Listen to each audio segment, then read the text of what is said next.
Hello, welcome back to my channel. It's me, Maggie. Today we're going to be doing a little what I'm going to call making my apartment a home, because I feel like reality for most people these days is you're not going to be able to buy a house for a long time, and that's fine. I love our apartment, but I want to make it more me. As you can tell, I love a colorful space. If you've watched my makeup videos, the background's very vibrant, and our kitchen is basic and boring. And this tile on the floor is a hate crime against the eyes. I don't know whoever designed it to make it look like tile, but their little shadow work to make it look real makes it just look like dirty tiles. Ugly. They also decided to choose carpet that looks like meatloaf.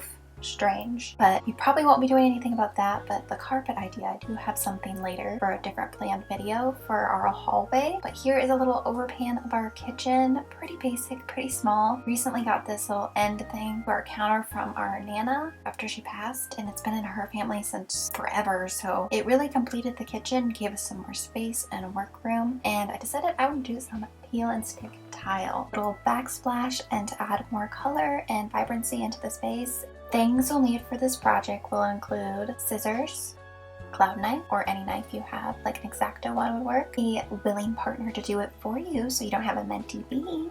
That will be my husband. I was moral support. I could have definitely done this by myself, most likely, but we will never know. But also it's Women's History Month, so I'm going to be doing nothing all month. Lastly, you'll need a peel and stick tile of your choice. I got these off Amazon.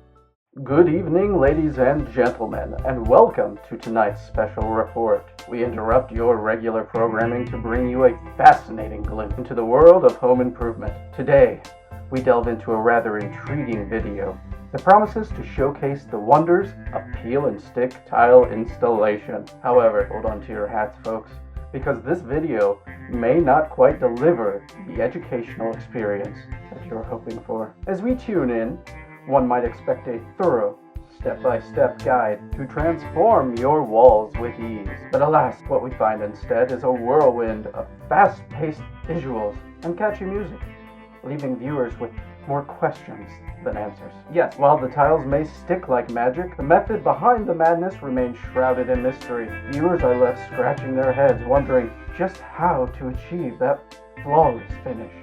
So, dear viewers, as you embark on your own home improvement journeys, remember this: while the allure of peel and stick tiles is undeniable, this video is unlikely to provide the comprehensive instruction you seek. For those wishing to master the craft, it may be wise to seek out a more detailed resource or expert guidance. And that concludes our report for this evening. Stay tuned for more updates on home improvement trends. First thing you're going to want to do is you're going to empty out the space.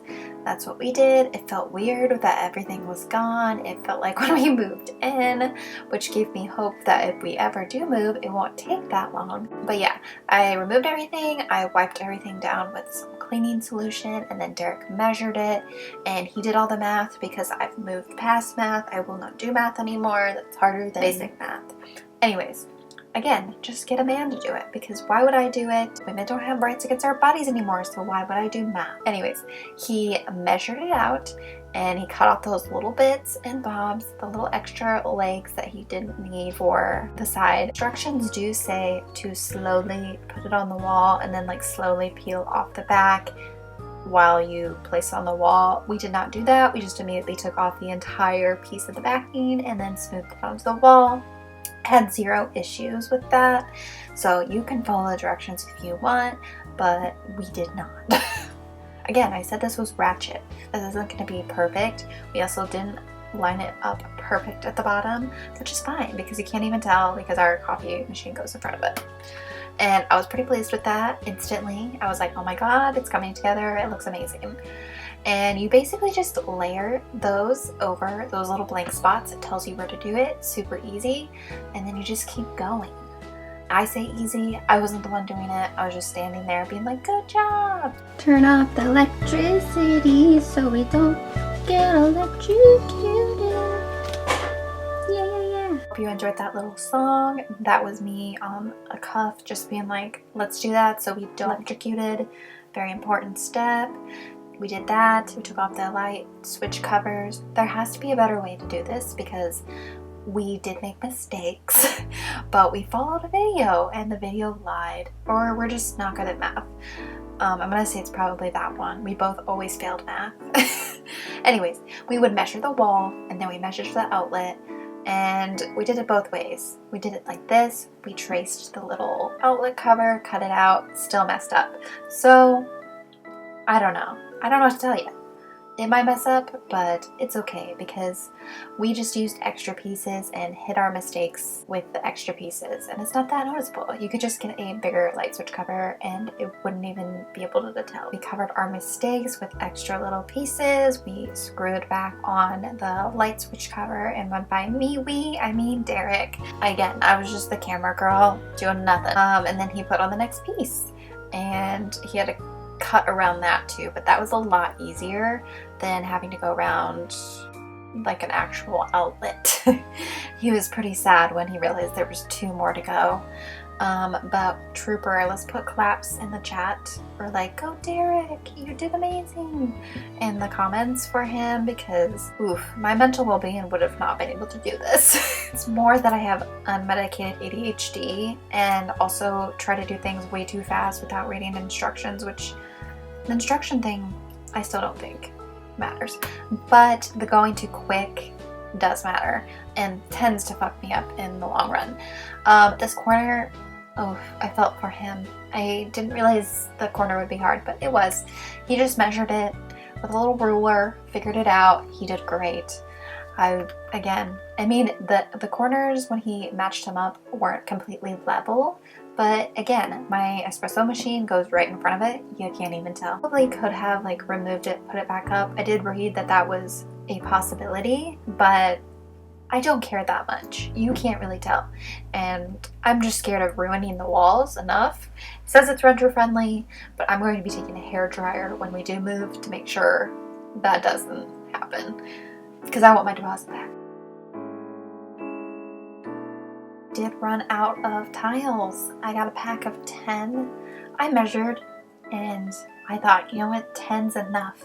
10's gonna work. I was wrong. Didn't measure right.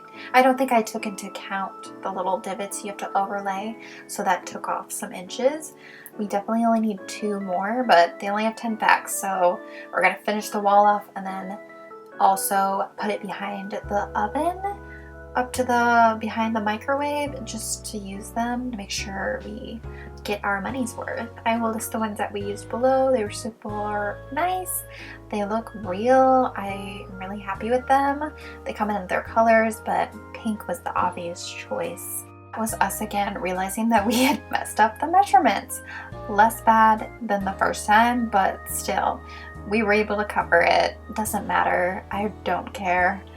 It still looks like pink tile and I'm obsessed. I should mention my father is a master craftsman, like construction genius, can do it all. He had his own business doing it for like, I don't know, 30 years or something.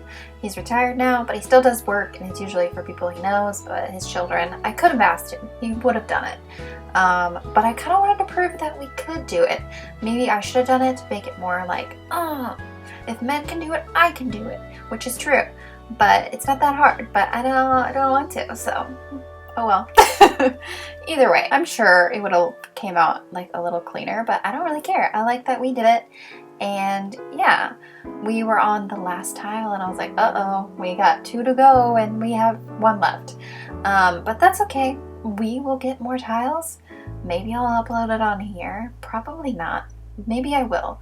When I get the more tiles, I'll finish the kitchen, and then I'm going to do my light switch cover idea that I have, and that will finish the kitchen. But for right now, this looks pretty sweet. I was pretty happy with it. I mean, it looks real. It's so cute. I just wanted to pop in all my stuff again and decorate. That's what I find fun. So I hope you found this entertaining or inspiring to do your space that you live in. Even if it's not a house, you can decorate. This is renter friendly, most likely. So it's fine. And I pay enough rent that I should be able to do stuff to our apartment if we want to, you know? And it's not like we're painting walls. I'm not going to paint walls. I'm still considering doing the floors with some peel and stick tile, but I probably won't, just because this is enough. I'm going to do some hallway work. I have that idea, and then I want to do something in our bedroom, which will also alleviate some storage.